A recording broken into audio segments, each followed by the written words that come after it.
భక్తజనులకు నమస్కారము. శ్రీ గణేశాయ నమః, శ్రీ సరస్వతి నమః, శ్రీ పాదవల్లభ నృసింహ సరస్వతి, శ్రీ గురు దత్తాత్రేయాయ నమః. ఆంజనేయ చరిత్రలో మనం ఆంజనేయుడి నవ అవతారాల గురించి చెప్పుకుంటున్నాం కదా. ఇవాళ మనం రెండో అవతారమైన వీరాంజనేయ స్వామి అవతారం గురించి తెలుసుకుందాం. వీరాంజనేయ స్వామి అవతారం. కుడి భుజం మీద గదను మూపుకొని దాని కాడను కుడి చేత్తో పట్టుకొని ఎడమ చెయ్యి నడుము మీద వేసుకుని కుడికాలు ముందుకు వేసి కయ్యానికి కాలు దువ్వుతూ ఉండే ఉగ్రమైన ఆంజనేయమూర్తినే వీరాంజనేయ అవతారం అని అంటూ ఉంటారు. కొన్ని సందర్భాలలో ఈ స్వామి ఎడం చేతిలో గదను పైకెత్తి పట్టుకొని కుడి చేతిని బాగా పైకెత్తి కొంచెం వెనక్కి విరిచి ఎవరినో చాచు కొట్టడానికి సిద్ధంగా ఉన్నట్టు కనిపిస్తూ ఉంటాడు. ఇది కూడా వీరాంజనేయమూర్తే. వీరాంజనేయమూర్తి తోక పైకి లేచి తల చుట్టూ తిరిగి ఓంకారాకారంగా ఉంటుంది. ఇలాంటి ఈ స్వామిని ఉపాసించాలంటే 12 అక్షరాల అష్టాదశాక్షరి మహామంత్రంతో కానీ 24 అక్షరాల చతుర్వింశత్యక్షర మంత్రంతో కానీ ఆ స్వామిని ఉపాసించాలి. ఇందుకు ధ్యాన శ్లోకాలు 2.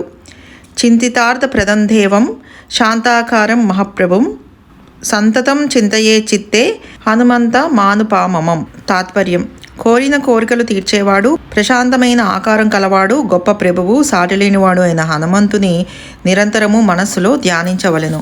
కుడి చేతిలో సంజీవని పర్వతాన్ని ధరించి ఎడం చేతిలో గదను భుజం మీద ఆనించుకుని లేదా చాచి పట్టుకుని ఆకాశంలో భూమికి సమాంతరంగా ఎగిరిపోతున్న మూర్తి కూడా వీరాంజనేయుడే. కొన్ని చోట్ల ఇలాంటి విగ్రహాలు ఉండడం కూడా కద్దు. ఇలాంటి స్వామికి మరో ధ్యాన శ్లోకం ఇది: మనోజపం మారుత తుల్య వేగం జితేంద్రియం బుద్ధిమతాం వరిష్టం వాతాత్మజం వానరాయుధ ముఖ్యం శ్రీరామదూతం శిరసా నమామి.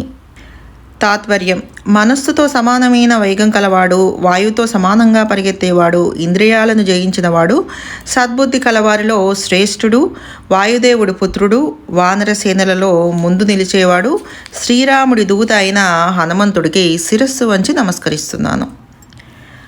మైద చరిత్ర. ఈ స్వామి అనుగ్రహం చూరగొన్న వారిలో మైదుడు అనే బ్రాహ్మణుడు ముఖ్యుడు. మైదుడు అంటే స్నేహశీలి అని అర్థం. ఈయన సుందరీ నగరంలో ఉండేవాడు. మహాపండితుడు. నిత్యము వీరాంజనేయ మంత్రోపాసన చేస్తూ ఉండేవాడు. కొంచెం వయస్సు మళ్ళుతోంది అనిపించేసరికి జన్మలో ఒక్కసారైనా సరే కాశీ విశ్వేశ్వరుడిని దర్శనం చేయకపోతే ఎలాగా, జన్మకు సార్థకం వద్దా అనిపించి ఆయన కాశీకి ప్రయాణం అయ్యాడు. కాశీకి పోయినవాడు కాటికి పోయినవాడు సమానమే అని చెప్పుకునే రోజులవి.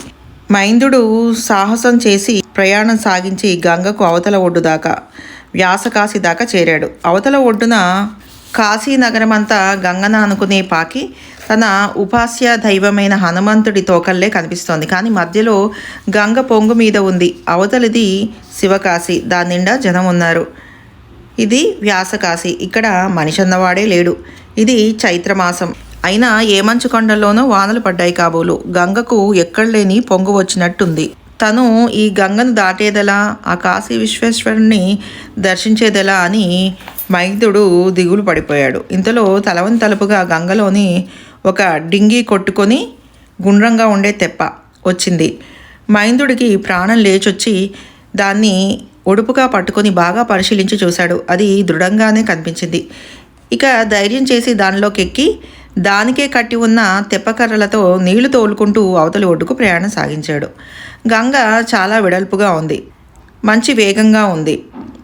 వరద నీళ్లు కాసాయపు రంగుగా ఉన్నాయి. పైనుంచి ఏవేవో దుంగలు, జలజంతువులు కొట్టుకొని వస్తున్నాయి. నడిగంగలోకి వెళ్ళేసరికి మైందుడి డింగికి ఏవేవో దుంగలు కొట్టుకొని 4-5 చిల్లులు పడి నీళ్లు లోపలికి ఊరసాగాయి. దానికి తోడు అలలు పెద్దవై డింగి చిన్నదై ఎగిరెగిరి పడుతోంది.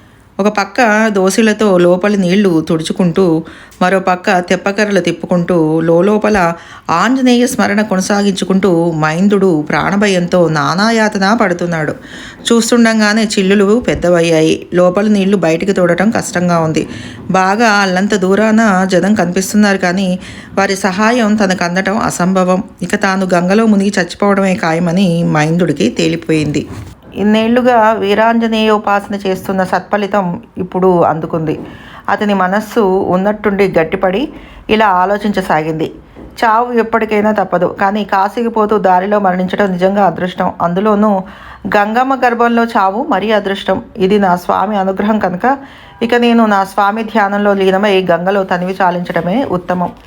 మహేంద్రుడిలా ఆలోచించి తెప్పకర్రలు వదిలేసి భుజం మీద ఉత్తరీయం నెత్తిమీద కప్పుకొని డింగీలోనే పద్మాసనం వేసుకొని చేతులు జోడించుకొని వెన్ను బిగించుకొని మనస్సు నిలబెట్టుకొని నిబ్బరంగా వీరాంజనేయ మంత్రధ్యానంలో మునిగిపోయాడు.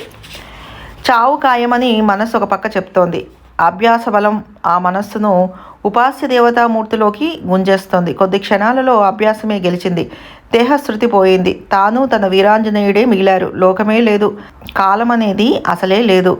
ఆ స్థితిలో ఎంతసేపు జరిగిందో మహేంద్రుడికి ఎంత మాత్రమూ తెలీదు.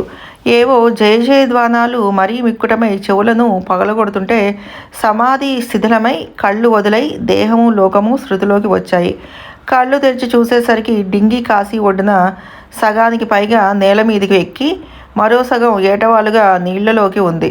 తన ఒళ్ళంతా తడిసిపోయి ఒడ్డు మీద క్షేమంగా ఉన్నాడు. చుట్టూతా వేలాది జనం జయ విశ్వేశ్వర జయ హనుమాన్ అని అరుస్తున్నారు.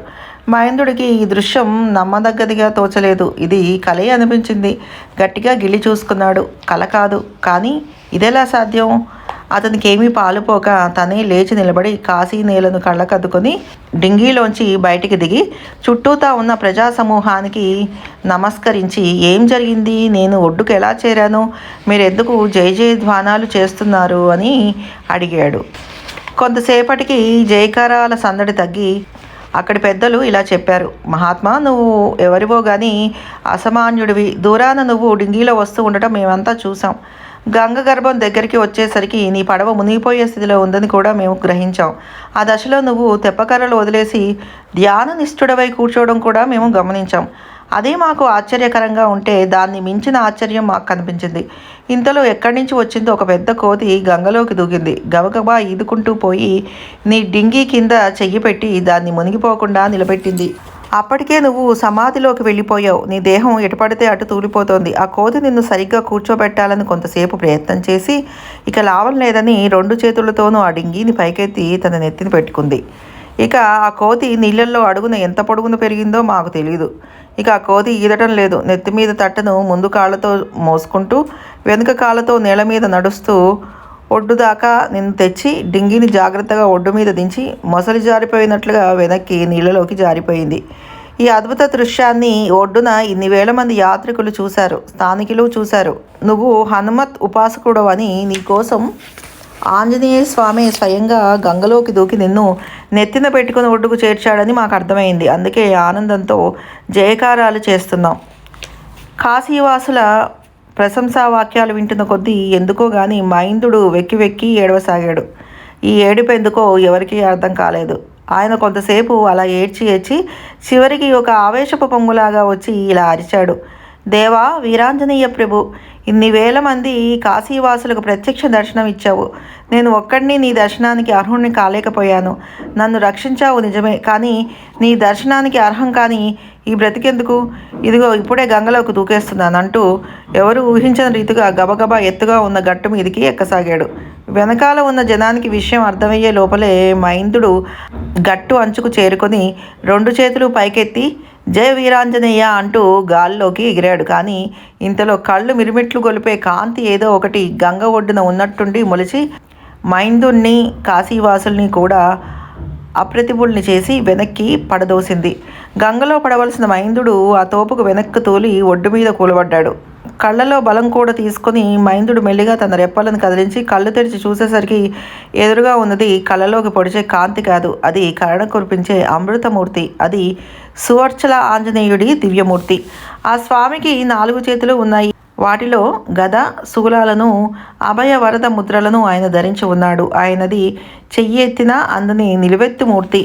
ఆ పక్కన ఒకంత పొట్టిగా చల్లని సువర్చలమ్మ తల్లి. దంపతులు ఇద్దరూ ముసిముసి నవ్వులు నవ్వుతున్నారు.